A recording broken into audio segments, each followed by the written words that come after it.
আসসালামু আলাইকুম সবাইকে নুসরাত মিনি কিচেনে। আজকে আমি আপনাদের সাথে শেয়ার করব খুবই মজাদার একটা স্পঞ্জ মিষ্টির রেসিপি। আশা করি আমার আজকের রেসিপিটি আপনাদের ভালো লাগবে আর সহজও লাগবে।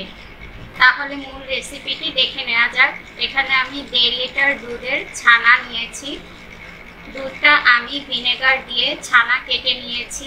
আমার চ্যানেলে স্পঞ্জ মিষ্টির আরেকটা রেসিপি আছে, ছানাটা কিভাবে কাটতে হয় চাইলে দেখে নিতে পারেন। তো ছানাটা খুবই সফট হয়েছে। এখন আমি হাত দিয়ে একটু মেখে নিচ্ছি। তারপরে 2 মিনিটের মতো হাতের তালু দিয়ে আমি এটাকে একটু ডলে নিব।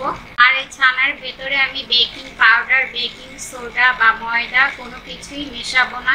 এমনিতেই এই মিষ্টিটা ফুলে যাবে। দেখতে পাচ্ছেন আমি কাজটা কিভাবে করছি। হাতের তালু দিয়ে এইভাবে আমি 2 মিনিটের মতো একটু মথে নিব।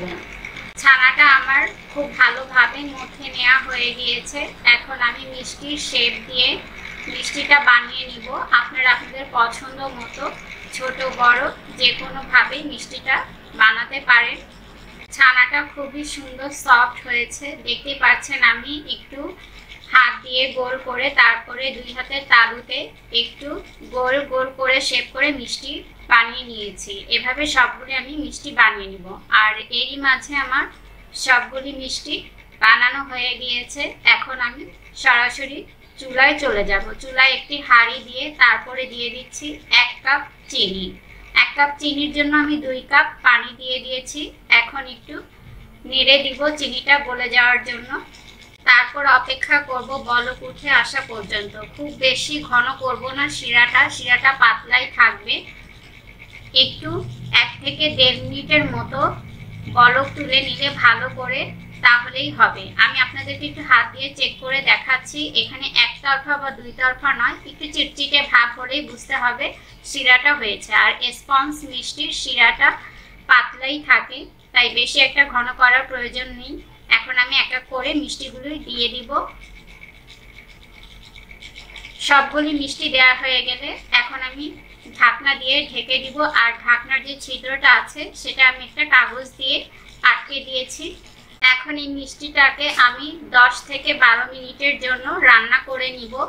আর চুলার জালটা মিডিয়াম টু হাইয়ে রেখেছি। আপনি চাইলে হাঁড়ির হাতলটা ধরে এইভাবে একটু দুলিয়ে দিতে পারেন, তবে ঢাকনাটা একদমই তোলা যাবে না 10 মিনিটের ভেতরে।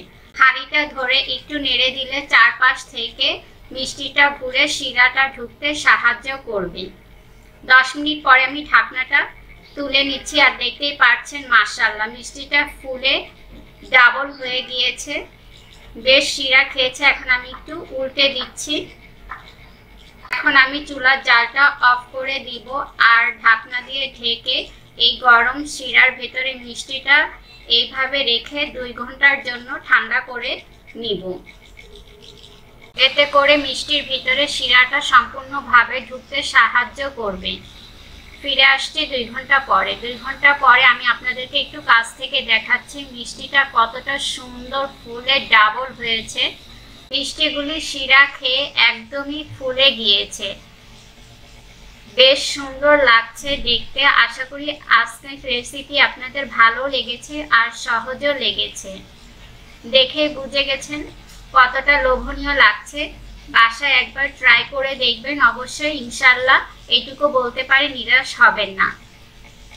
শিরাটা খেয়ে কতটা সুন্দর ফুলে গিয়েছে দেখতেই পাচ্ছেন। আমি আপনাদেরকে ভেতরটা একটু কেটে দেখাচ্ছি কতটা সুন্দর সফট আর নরম হয়েছে। আশা করি দেখেই বুঝে গেছেন। যদি ভালো লেগে থাকে তাহলে একটি লাইক দিয়ে সাবস্ক্রাইব করে পাশে থাকার অনুরোধ রইল। আর যারা ফেসবুক পেজ থেকে দেখছেন একটি লাইক দিয়ে অবশ্যই ফলো করে রাখবেন।